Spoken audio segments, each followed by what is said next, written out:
बस बहुत हो गया।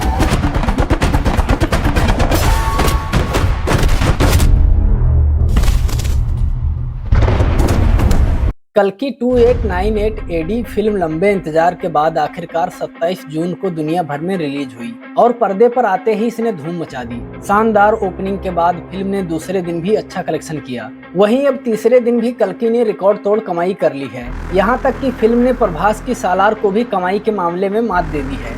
बी.आर. चोपड़ा की महाभारत तो तमाम लोगों ने देखी हुई है। इसके बाद भी इसकी अंतर कथाएं तो बहुत कम लोगों को ही पता है। कर्ण को अपने पिता सूर्यदेव से मिले वरदानों की कहानियां बच्चों ने अपनी दादियों से नानियों से खूब सुनी होंगी। कहानियां सुनने सुनाने की परंपराएं तो धीरे धीरे खत्म हो रही हैं। लेकिन फिल्म कल्कि 2898 एडी भारतीय पौराणिक कथाओं में दिलचस्पी जगाने का एक नेक काम बड़ी शिद्दत से करती है। जिनका धर्म कर्म से वास्ता नहीं रहा है उनको ये फिल्म बिल्कुल भी समझ नहीं आएगी। लेकिन अगर आपको यदा यदा ही धर्मस्य ग्लानिर्भवति भारतः अभ्युत्थानम् धर्मस्य तदात्मानं सृजाम्यहम्, अगर आपको ये वाला श्लोक याद है या इसका अर्थ भी पता है तो ये फिल्म आपको दिलचस्प लगेगी।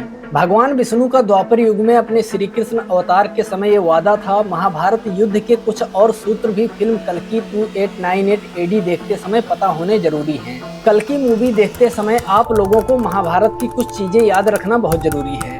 अर्जुन के गांडीव की शक्ति पता होना जरूरी है। एक ही माँ से जन्मने के बाद भी सूद पुत्र कहलाया कर्ण अपने इस भाई से हर कौशल में बेहतर था, ये पता होना भी जरूरी है। पता होना ये भी जरूरी है कि जिन श्री कृष्ण के सामने द्रोणाचार्य और कर्ण दोनों का छल से वध हुआ, उन्होंने ही द्रोणाचार्य के पुत्र अश्वत्थामा को मृत्यु का दंड देकर मुक्ति नहीं दी, बल्कि जीवित रहने का श्राप देकर तिल तिल गलने के लिए अनंत काल तक धरती पर छोड़ दिया। अब बात करते हैं कल्कि मूवी की स्टोरी के बारे में। कहानी ये साल 2898 की काशी की है। दुनिया में बस यही एक शहर बचा है। बताते हैं कि काशी की रचना ही नगरों के विकास के क्रम में सबसे पहले हुई। काशी का कोतवाल भैरव को माना जाता है। कल्कि मूवी के डायरेक्टर और राइटर नाग अश्विनी के कल्कि सिनेमैटिक यूनिवर्स की पहली फिल्म है कल्कि 2898 एडी और इस फिल्म का नायक भी भैरव ही है। दक्षिण में नामों के उच्चारण के समय अंतिम शब्द को दीर्घ स्वरूप में बोलने के चलते यहाँ वो भैरवा है। ये उन दिनों की काशी है जब गंगा में पानी नहीं है, हवा में ऑक्सीजन नहीं है और बरसों से किसी ने पानी को बरसते नहीं देखा है। कहानी मुद्दे पर आने से पहले लंबा घूमती है। भैरव और बुज्जी की ट्यूनिंग समझाती कहानी में कुल 3 तरह की दुनिया है। एक कॉम्प्लेक्स जिसका संचालन सुप्रीम यास्किन के पास है। भगवान एक ही सुप्रीम यास्किन। वो गर्भवती स्त्रियों के भ्रूण से मज्जा निकालकर खुद को जीवित रखे हुए हैं। काशी में भैरव की लंपटई चल रही है। इसके अलावा मार्वल सिनेमैटिक यूनिवर्स की ब्लैक पैंथर वाली कहानी की वकांडा जैसी एक दुनिया यहाँ भी है, तकनीकी रूप से विकसित और बाकी दुनिया की नजरों से छिपी हुई है। इसी जगह आकर कहानी अपने यौवन रूप में आती है। क्या बोला तूने? और फिल्म के अगले हिस्से के लिए एक बड़ा सूत्र भी छोड़ जाती है, जहाँ अवतार की माँ का दुश्मन ही अब माँ का रक्षक बनने वाला है। फिल्म कल्कि 2898 एडी जहां खत्म हुई है उसके ठीक घंटा भर पहले ही फिल्म का असली आनंद आना शुरू होता है। महाभारत काल की कहानी का भविष्य की कहानी से बना सेतु वर्तमान में कहीं नहीं टिकता और यही इस कहानी की असली कमजोरी है। भविष्य में क्या कुछ होगा उसका प्रस्थान बिंदु आज की किसी घटना से होता तो दर्शक फिल्म शुरू होने के कोई आधे घंटे तक मन ही मन गुणा भाग नहीं लगाते रहते। लेकिन दीपिका पादुकोण के किरदार एसयू माटी के सुमति नाम पाने के साथ ही दर्शकों की भावनाएं कहानी के साथ जुड़ने लगती हैं। सबको पता है कि अमिताभ बच्चन यहाँ अश्वत्थामा के किरदार में हैं। मूवी में श्री कृष्ण का चेहरा कहीं नहीं नजर आता। विजय देवरकोंडा का अर्जुन के रूप में स्पेशल अपीयरेंस प्रभावी ना हो, लेकिन जब कर्ण का चेहरा पर्दे पर सामने आता है तो उस समय सिनेमा हॉल में बजी तालियां और सीटियां ही सनातन संस्कृति और नई सदी के सिनेमा के इस संगम की असली धारा के स्वागत का मंच तैयार कर देती है। लेकिन अगर आपको ये कथा पता नहीं है तो फिर आपको फिल्म देखने का आनंद शायद ना आए। इस मूवी के अंदर स्पेशल कैमियोज की लाइन लगी पड़ी है। पहले मृणाल ठाकुर नजर आती हैं, लगता है कि अवतार उन्हीं के किरदार की कोख से होने वाला है, लेकिन नहीं। फिर राम गोपाल वर्मा नजर आते हैं, उनका यह अवतार बिल्कुल भी प्रभावी नहीं दिखता।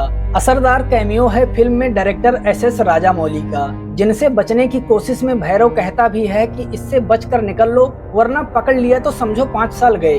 दुलकर सलमान ने भैरव को पालने वाले का किरदार निभाया है जो आगे चलकर उसी से धोखा खाता है और भैरव का एक हीरो की बजाय अपने जीवित रहने के संघर्ष में लगे इंसान के तौर पर दिखाया जाता है। भैरव की कमजोरी है पैसा, जिसकी गिनती यहाँ रुपए के बजाय यूनिट्स में हो रही है। और फिल्म की असली ताकत है अमिताभ बच्चन का 8 फुट वाला किरदार। फिल्म के दूसरे कलाकारों के बीच उन्हें इसी ऊंचाई में लगातार दिखाया जाता है। भारतीय कंपनी प्राइम फोकस की सहयोगी कंपनी DNEG की विश्व स्तरीय स्पेशल इफेक्ट से लैस फिल्म कल्कि 2898 AD में अमिताभ बच्चन और प्रभास के द्वंद्व दृश्यों की ऊर्जा अद्भुत है। इन दोनों का संघर्ष ही इस कहानी पर बनी पहली फिल्म को अपने उपसंहार की तरफ ले जाती दिखता है। भविष्य और भूतकाल की इस कहानी में महाभारत के मानवीय संघारों के दृश्यों को जिस चतुराई से नाग अश्विनी ने बुना है, उससे ये तो तय है कि फिल्म कल्कि 2898 AD का कारोबार जैसा भी रहे, पर इसका सीक्वल की कमाई बहुत धुआंधार होने वाली है।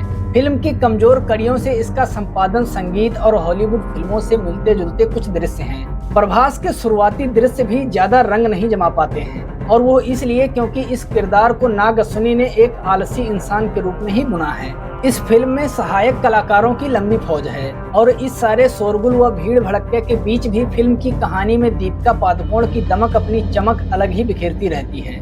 कल्कि फिल्म बहुत ही बढ़िया मूवी है। बच्चों को महाभारत का दृष्टांत बताकर ये फिल्म दिखाने ले जाएंगे तो वाकई उन्हें बहुत मजा आने वाला है।